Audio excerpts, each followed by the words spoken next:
I'm Amjad Mirza and you're watching People's Television Network.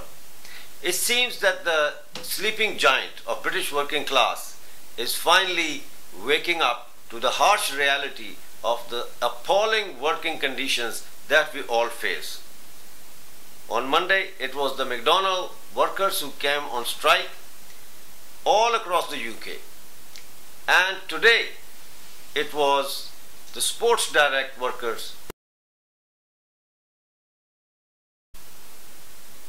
Unite the Union, one of the biggest unions in Britain, came out in solidarity with the Sport Direct workers. As a matter of fact, the demonstrations took place across Britain in around 30 cities outside Sports Direct outlets. Today is the AGM of Sports Direct, and Mike Ashley, who is the sole owner of Sports Direct, has cowardly decided not to attend the AGM because he will face workers' wrath for broken promises. He promised last year in 2016 to make sure that Sports Direct workers will get a fair day's wage for a fair day's work. So today we happen to speak to some of the leading protesters. Mike Ashley and the Chief Executive, Mr Halliwell, made promises last year that they would treat the workers fairly and give them permanent contracts and to stop the bullying and intimidation that's going on in their main distribution plant in Shirebrook. Unfortunately, those commitments made 12 months ago were not complied with, and this is a national campaign throughout the whole of the country to bring this to the attention of the general public.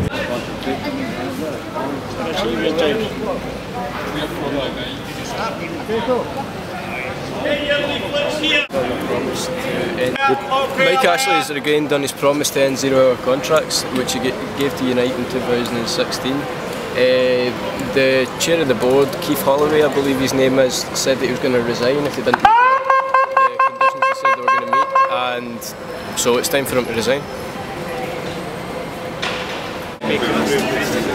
We're here today because a year ago Mike Ashley at the AGM gave us promises that things were going to improve in Sports Direct. Here we are a year down the line and things have not improved. We've got workers who have barely got the minimum wage, never mind the living wage. They're still operating on zero contracts. I'm here to protest against the broken promises made by Mike Ashley and Sports Direct, and that they are still employing people based on 0 hours contracts. He's the organiser. There are different categories of wages according to which age group one falls into. Let's take McDonald's for instance. The hourly rate for those who are 16 years old is £6 an hour. For those between 18 and 20, it's £6.50.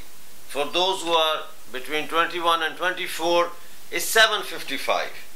And the hourly rate for over 25 is £7.60. So this is the hourly wage of those who are working hard, young people, middle-aged people in McDonald's. Now let's find out how much is the hourly rate of McDonald's boss Steve Easterbrook. Well, he gets paid hourly £8,000. That is what he's earning hourly. Now compare £8,000 to £6 an hour. This gap between the rich and the poor, which has increased during the whole of the neoliberal era, is alarming. And something is brewing under the surface, and that, I think, is going to explode. Britain is going to explode because the workers are underpaid, they are zero contract, they have no assurance of their job, so they can be fired at any time, and it has become practically impossible to live on 750 an hour rate. So everywhere the demand for £10 an hour is becoming common. And according to the Labour leader Jeremy Corbyn, who visited Glasgow only a couple of weeks ago, if the hourly rate is raised from 750 to £10, that would make a huge difference to 66,000 workers living and working across Glasgow. Thank you very much for watching PTN. See you next time.